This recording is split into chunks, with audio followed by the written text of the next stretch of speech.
So, I am Doreen Westra, and I live in St. John's, Newfoundland, Canada. And I'm Nick Westra, married to Doreen. I live in the same place, St. John's, Newfoundland. I'm Gabby. I am originally from Portugal, but now I live here in Cyprus. And I'm Alice from the UK, and I also live here in Cyprus. Nick and Doreen have been spending some time here with us, a couple of months, and today they wanted to talk a little bit about their experience to us. So what brought you to Cyprus? Well, part of the reason we came to Cyprus was to escape the Canadian winter. For some reason, I've always wanted to come to Cyprus.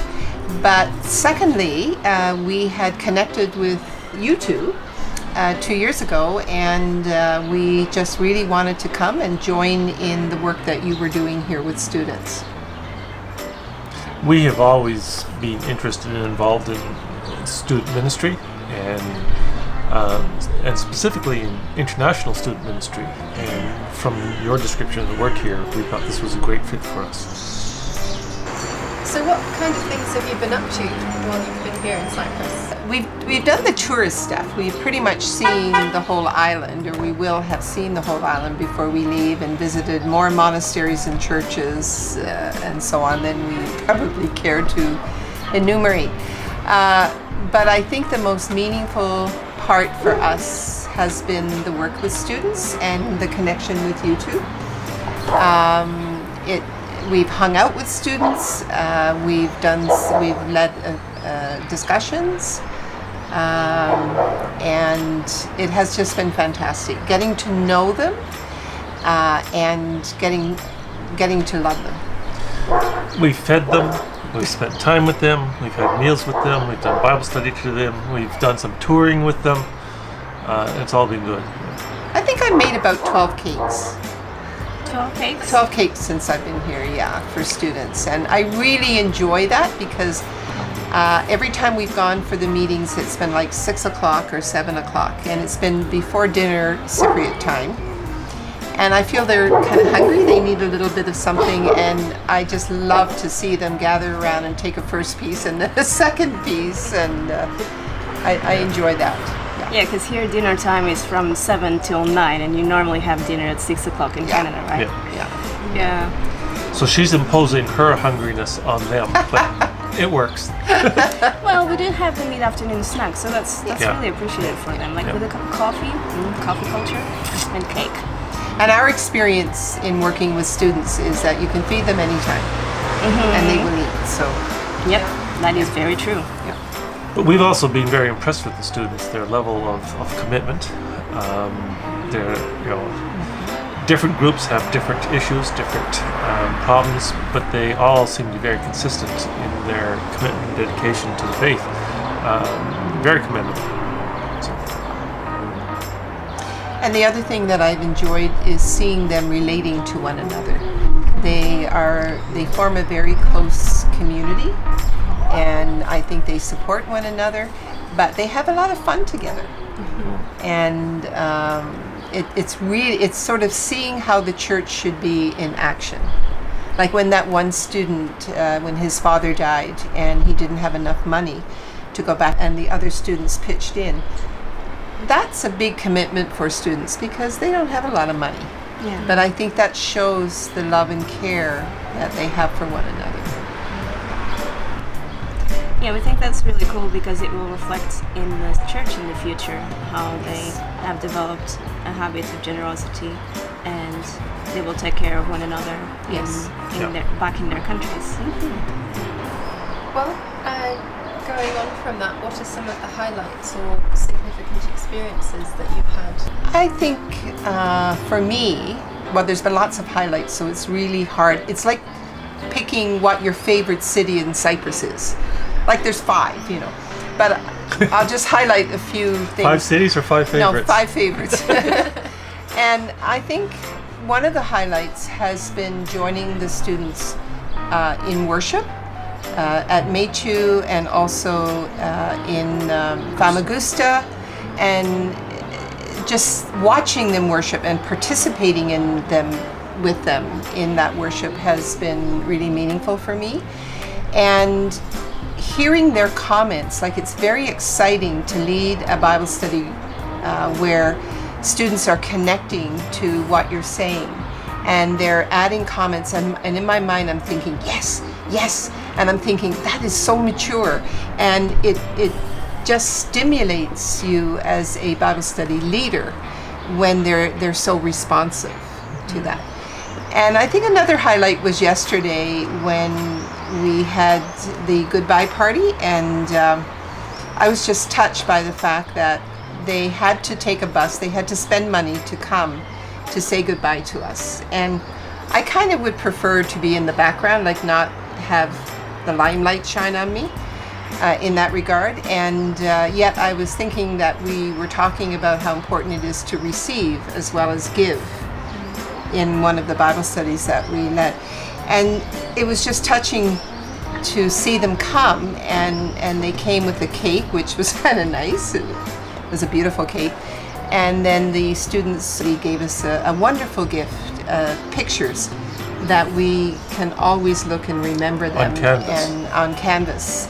So that was a highlight too, because I felt like, I think they appreciated us, but you sort of wonder, before I came to Cyprus, I was praying, God, open up doors, like for us to serve students in whatever way. And there were lots of doors open, thanks to both of you, really. And it was nice to know that when those doors are open and we walk through them, that we had an impact on students. It's hard for me to pinpoint a single highlight, because what was the highlight of this entire trip was the development of relationships with the students and with the people at the church we've been going to, and with you two. And that's been a progression over 2 months, and it's not the case of a one-off, here's a moment, here's a moment, here's a moment. It was a progression that culminated in the goodbye party yesterday with the students, and that was very indicative of the level of the bond that has been developed between the students and us, and so that was special.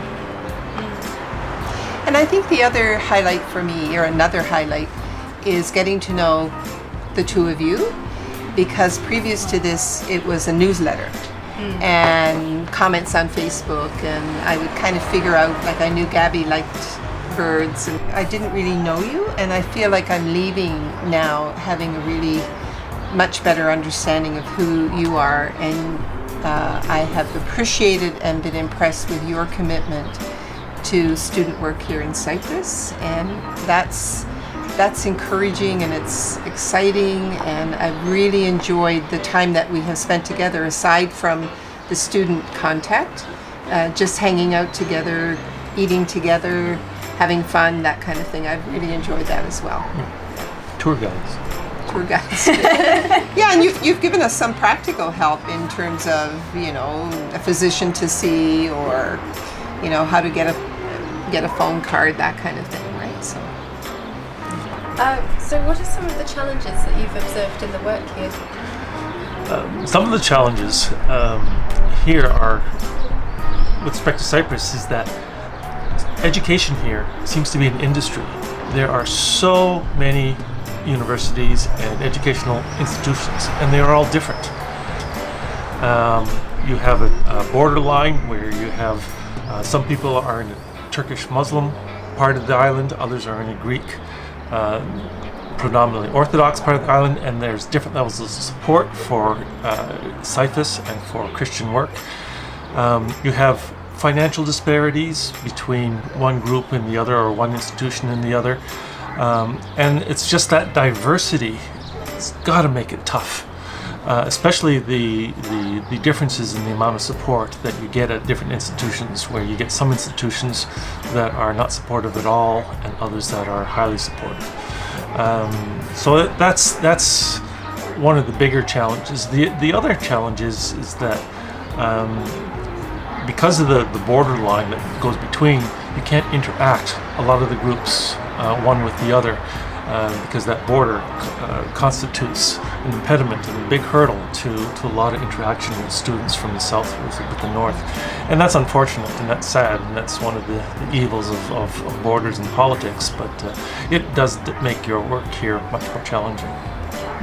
I think another challenge is just the different Christian groups that are on some of the campuses. So you might have 4 different Christian groups, but they're not really coming together as one Christian group on campus.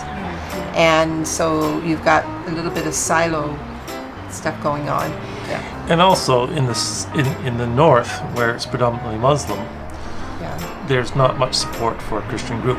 And here in the south, even though it's not Muslim, it's primarily Greek Orthodox, which is highly suspicious and non-supportive of groups like Cyphus. They view them as almost cultish, which doesn't lend much support for Cyphus either in the north or in the south from church groups or from the population at large, which again is very isolating and makes for difficult things here. Doreen, how have you seen God at work here? I have seen God at work in many ways. Here, since I've been here, I've seen him at work in the worship. You really get a sense that God is present when these students come together. I have seen him at work in terms of maturing these students. They have talked about, when they first came to Cyprus and now how much they've grown as Christians because of the work that Cyphus has done. And you can see that God has touched these students through what is happening in Cyphus. And I've seen God at work in the individual lives of students in terms of struggles they may have, and they say, I'm going to trust God, or I'm going to,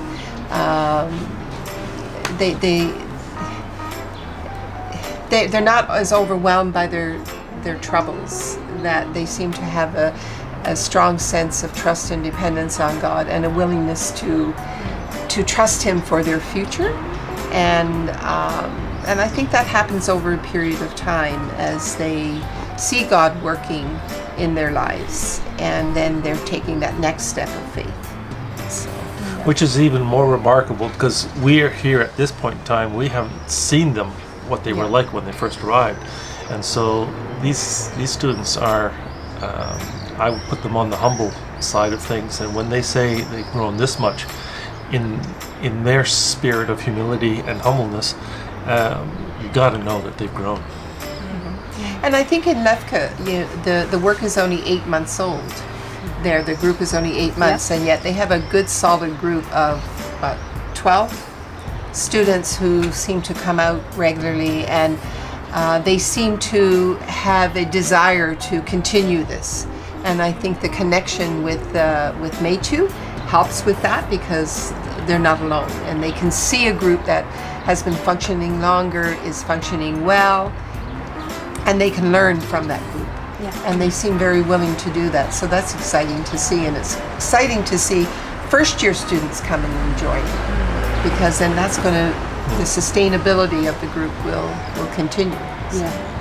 It's especially exciting to see a more mature group to help out another one grow and mentor them, and to see that happening out of their own initiative. How they explained really well what their fellowship was when they were approached by the second group that wanted to be associate to them. So that was really encouraging. It's a credit to both groups. Yeah, definitely. So how do you see these connections continuing as you go back home? We've always had an attitude whenever we've gone elsewhere that this is not a one-off. We like to keep in contact with people that we have met, and thankfully with social media that's possible. So we have told the students if they wish they can add us to their Facebook group. We won't add them unless they take the initiative. And I could see us regularly conversing back and forth. We have asked each of the groups if they have prayer requests that they want to send to us, that we will continue to pray for them. A couple of students that I've connected with, that I've had conversations with, I want to follow up on those conversations. How are things with respect to this situation or that situation? or send them encouraging notes, or that, that's a commitment that I will make that we will make really, to continue the relationships that we've had. And we've invited them all to come to Canada. Yeah. So hopefully we would be very excited to see some of them in Canada, maybe continuing their studies, or even just for a visit.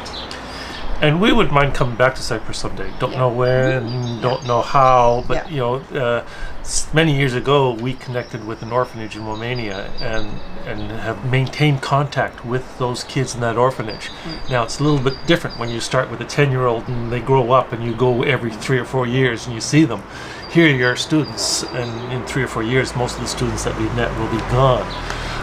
But I anticipate that the work will have maintained itself, and the groups will have maintained some sort of identity, so that when we come back we'll be able to plug back in again. So when that happens, I don't know, but I can very easily see in the next 3 or 4 years us coming back and saying hi to Cyprus again. Let this stay in the record. We look forward to having you back. Definitely. What are some of the things that you've learned personally about God, about yourself, through this whole experience of coming to a different country? Because you never stop learning anyway. I think one of the things that I've learned about God is that when you ask God for ways to serve Him, and you are willing to step forward, He will provide those ways. And they may not be what you anticipated doing. Some of them may be, because at our age we kind of know more our strengths and our challenges, maybe more than younger people might. But we didn't know. I remember praying, God, I just want to join your work there. And we've not only been able to do that with students, but also in the churches that we've been involved with since we've been here. And it's been amazing, because we've been here 2.5 months, and I feel like God has opened so many doors, and it's just a matter of putting yourself forward and saying, just lead me and show me where you want me to plug in, and I'm willing to do whatever.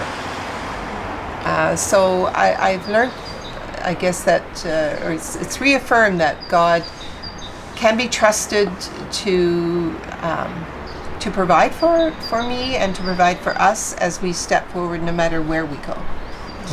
And I think for me personally, I just have a desire in my heart at this point in my life, whatever time I have left on earth, I just want to serve God.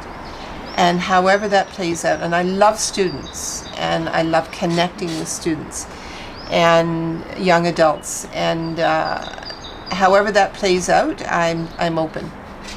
And it's helped me, I think, to affirm what I feel is my calling. I love hospitality. I love connecting with people. I really enjoy, like I said, the age group, and all of that has come together in Cyprus. And I just leave with a heart of gratitude to God for providing you two, for providing a way for us to connect with these wonderful young adults that we've connected with. I'm just so grateful that we've had this time. And for me,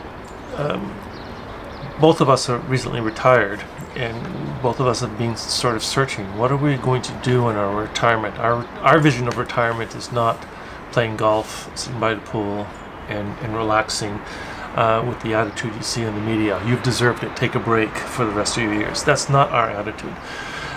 We wanted to serve, and we wanted to know where to serve, and we've been looking at different places. And I have to say that we've been trying to get here for 3 years now, but because of medical reasons, it's taken 3 years. And I was beginning to think, well, maybe we're just stubborn and God's precluding us from coming here. But I don't think that anymore. But I came here somewhat reticent, because meeting a whole bunch of new people in a group setting is not my strong social forte. I'm okay with a small group and that type of thing, but meeting groups of people all at once and all new people, that's not where I excel. And yet, as I said, or as I've gotten to know the groups better and develop those relationships, that's where I think I've grown more and seen God at work through me with the students. So the intimacy of the groups, being able to get to know them well for this period of time, like 2 months, you couldn't do that in any other context. But now that we're retired, we have that time, and we looked at that time as a gift, and a gift that we want to reapply re-give to the kingdom. And it works out because the short term, hardly get to know people, come and go, then leave type thing is not for me. This has been much more beneficial. What would you tell someone preparing to volunteer in Cyprus? Don't come in January. True. The snow here, believe it or not. The best months, I think, for a Canadian who can't tolerate with the high heat would be probably February to March, April, May. But after May, I'm not sure I'd want to be here in the heat. Be prepared to eat a lot of citrus. And know how to deal with cats. But you answered about coming to Cyprus, not coming to be a volunteer Oh, in Cyprus. okay. Cyprus. Okay. Yeah, so Start I'll off. start that and you think about the other answer. I think if anyone is considering coming to Cyprus to volunteer with students, I would say come. I would say do not let anything stop you. Any fears you might have, any uncertainties you might have, because it's been very easy for us to move into a volunteering experience, and I think it's because you, Alison, you, Gabby, have welcomed us, and you have asked us, how much do you want to be involved? I really appreciated that question, because for some volunteers, they may only have a certain amount of time. They may be here in Cyprus to work, and so they only have so much time to volunteer. For us, we had lots of time, and but it was helpful to have those questions asked, and asking us, would you like to do this? Would you like to do that? And then releasing us to go visit the students on our own. And that was a wonderful experience as well. Not that we didn't want you guys with us, but it was nice to know that we had built a relationship with them, that we could go, just hang out with them, do a Bible study with them, whatever they wanted us to do. I think that's very important, not to come with an idea of what you want to do and how you want to work. I think you have to go from the needs of each of the groups that you work with, and go from what they want and what they need. But I would say definitely come. And I'm not sure if a person coming here saying, I want to come to volunteer Cyprus, that will be their only motivation and reason to come to Cyprus. I would anticipate that volunteering with Cyprus will probably be in conjunction with something else, either vacation or work or who knows what, any myriad, a number of possibilities. But coming here with the flexibility and the amount of opportunity, there are so many educational institutions here where Cyphus is working in. Even if you only work at one, or work at two, or work at a few, that's possible. So there should be no impediment to working here, because it can be very localized or it can be island-wide. There's lots of opportunity, and if you want to focus, that'll be easy to do, and I'm sure will be well received as well. And I think I would like to see you challenging young adults and retirees, because those are the two age groups that have flexible time to them, So if a young adult wants to come, a 2-month experience is plenty. to be able to feel like they've accomplished something, that God has had time to work in their lives as well. They've gotten to know the students, and the same with retired people. But any time in between you can volunteer, but I think it's most satisfactory when you have enough time to develop those relationships. Yeah. And for some people who are volunteering, like we're only here for 2.5 months, but if somebody is here a whole year, they're going to get to know people, maybe having less time per week than we had with students, but it's over a longer period of time, so that's advantageous too. Yeah. So I think it's a wonderful experience, and if there's a volunteer who's apprehensive about Cyprus itself, I know that you cross a militarized, and they call it an occupied zone. Some people may feel, oh, that's unsafe. We felt no anxiety with respect to that. We found it to be a modern city. There are some customs and some cultural things that you get adjusted to, such as driving on the wrong side of the road. But but generally speaking, it's an easy place to live. Bring a GPS to get yourself around, and you're fine.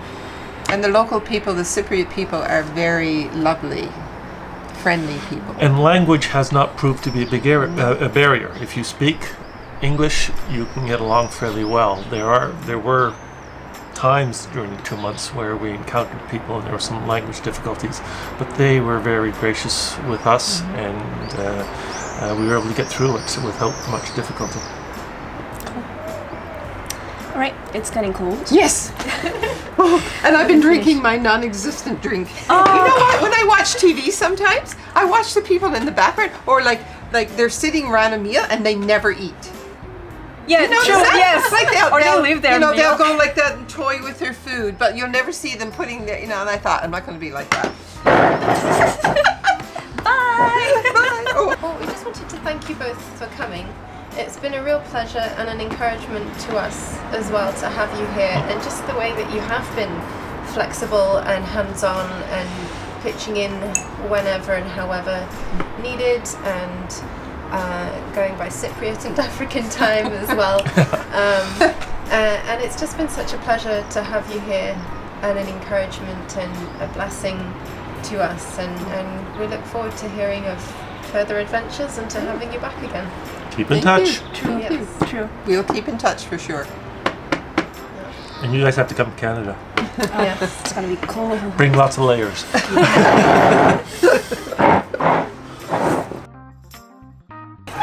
Well, yay! Now, would you guys like to stay for a spot of supper? We're just going to prepare it now, so while you're dismantling, Let's just step on. Did I step on the snail? ready? What was that I just stepped on? Oh, Oh, yuck! Oh, gross.